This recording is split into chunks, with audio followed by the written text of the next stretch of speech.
Hi everyone, this is the fourth installment. Actually, it's probably more than fourth installment. I have not been quite accurate in my weeks here, so I apologize. So I'm just making it week by week based on how often I upload. So, but it's probably, a little more than 4 weeks. And I wanted to touch on something that I really forgot to mention, and I even forgot to consider again, which is a supplement that has been effective in past, weight loss strategies. It's something called CLA, and it's actually, it's abbreviation for conjugated linoleic acid, and this assists with metabolism.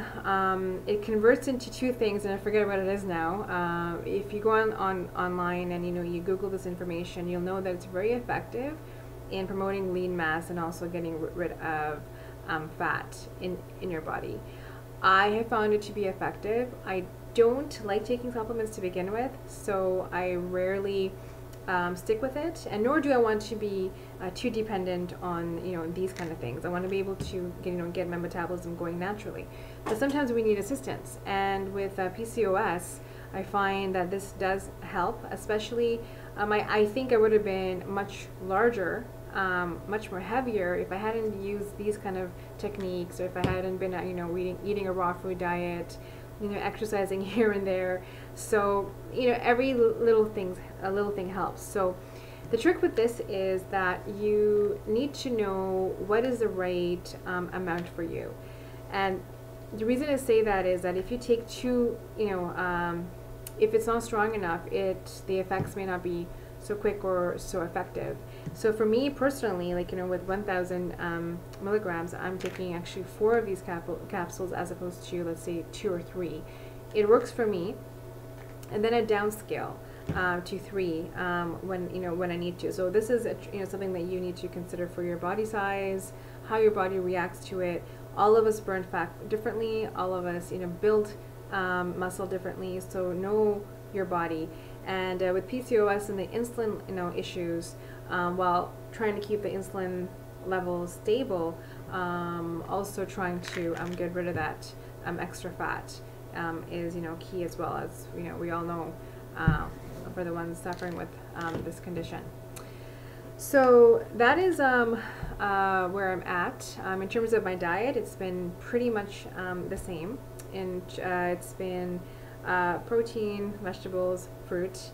I have incorporated, some things that I shouldn't be eating. It's just, you're out with your friends or you're just having a weekend. And so I've had, popped chips, for example, making sure that I'm not getting the typical bag of chips. I'm like, okay, I went for pop chips.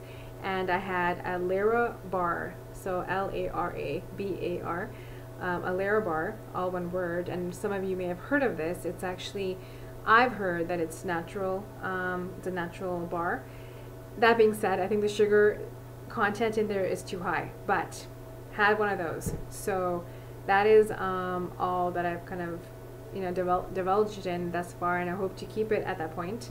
And for food wise, because I have this huge need for spicy foods, I've added, hot salsa when I'm eating, let's say, eggs with asparagus, and I'll even cut up some fruit, strawberries, let's say, and have that, just to kind of satisfy my taste buds in all, in all areas. But yeah, that's really about it. I've been walked here and there, and in terms of weight loss, and this is what's been something that I've struggled with. Is like everyone else, you jump on the scale, right? Because you're like, oh my God, I must have lost something. I've been eating clean.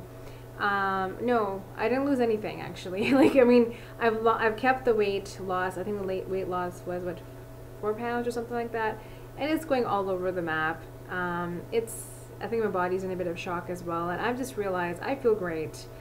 Doesn't matter to me. I have better concentration. I'm able to, sustain myself longer on less sleep, and the clothes are now finally feeling a little bit more you know, loose, or not that loose. They're not falling off of me, but they're loose in a nice way, like slightly loose in a very nice way. So that is, you know, where I'm at with this. But yeah, the only this week's advice is with the conjugated linoleic acid. I myself started taking it 2 days ago, and you know, we'll see how that goes. And again, like I'm scatterbrained, so I take it when I kind of remember. But the ideal time to take it is half an hour before you eat your meals. So that way it'll assist in the breakdown. And mind you, I've also popped these things after I've eaten, and it still has been effective. But if you're going to be taking this, make sure that you know, at least 3 times a week are working out. There's no point of taking this if you're not going to work out, and that's particularly why I scale back from investing in things like this unless I'm working out. Mind you, I'm sure it works even if you don't. But if you're investing in it and you're increasing your metabolism, we all know metabolism increases when we eat right and exercise, even if it means walking. So that's what I'm doing. I'm not doing some major jogging marathon. So yeah. So that's it. So thanks for listening to my, you know, babblings, and we'll touch base in about a week's time. All right, take care. I'm wishing you an amazing week.